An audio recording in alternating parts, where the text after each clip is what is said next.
Hey there, boys. This is the day the Lord has made. Let us rejoice and be glad in it. I think that comes from Psalm 118:24, and it's a beautiful reminder. This book is called Brave Bitsy and the Bear by Angela McAllister and Tiffany Beek. Which one do you think is Brave Bitsy? Willing to bet it's that little character right there.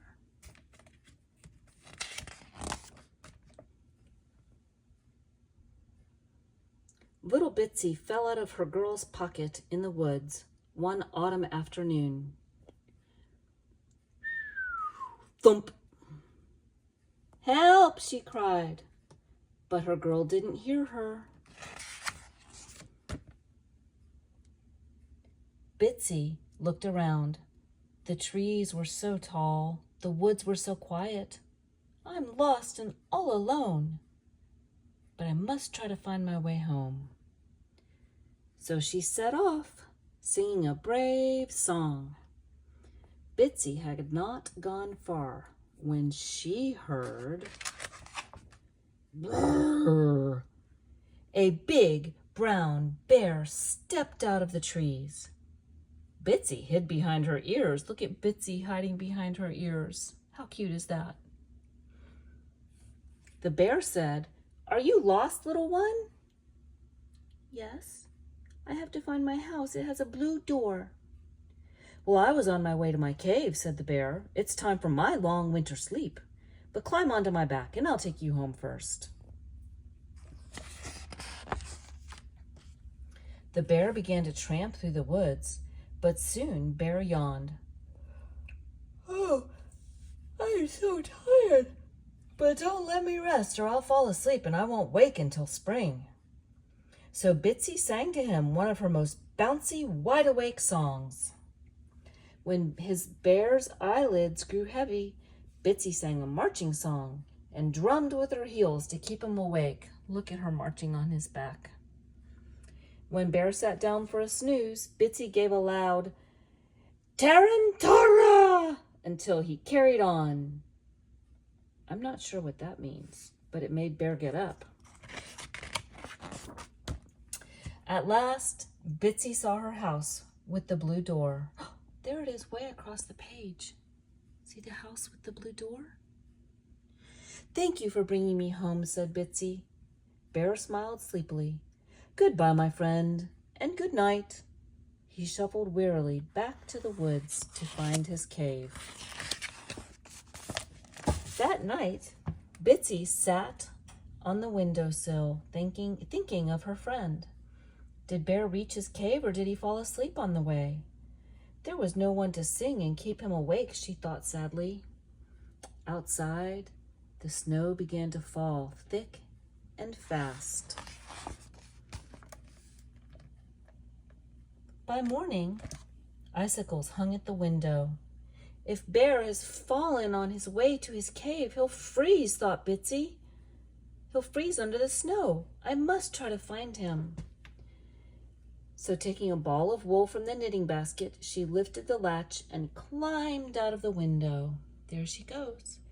Then she tied the end of the wool to the garden gate and set off, singing a hopeful song.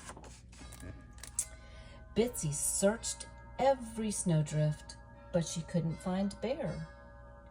On and on she went until the wool came to an end.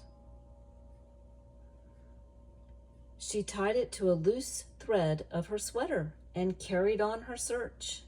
Oh, see, her string is blue, and over here it was red. "Bear, Bear, where are you?" she sang, but no one answered. Her sweater grew shorter and shorter. At last, it unraveled completely.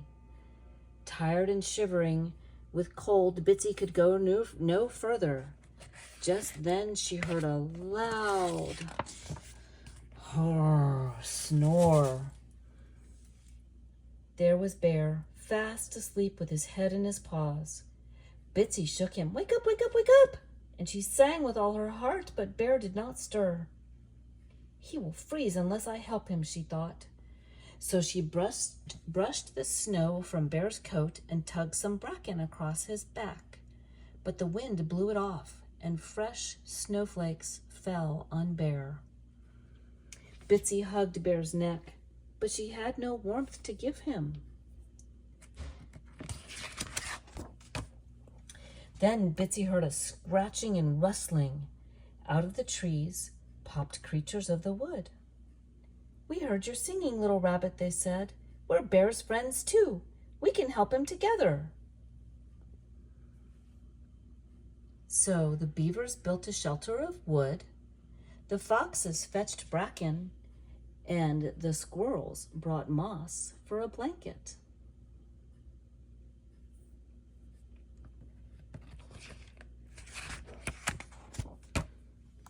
Oh, look at that. Soon Bear was warm again. "Goodbye, my friend, and good night," said Bitsy. She followed the wool all the way home and climbed back into her girl's cozy bed. And as she drifted off to sleep, Bitsy thought of Bear under his mossy blanket in the snow and hoped he would keep warm all winter long. On the first morning of spring, Bitsy ran to Bear, singing her sunniest waking song.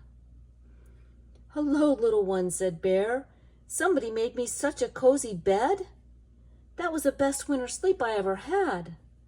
Bitsy hugged him tight and smiled happily to herself. And in the woods all around her, Bitsy's friends smiled too. The end. Oh, look at Bitsy doing different things. So do you remember what it's called when an animal sleeps all winter long? Can you remember the word? It starts with an H. I think you almost have it. Hibernation. That's it. I love you, boys.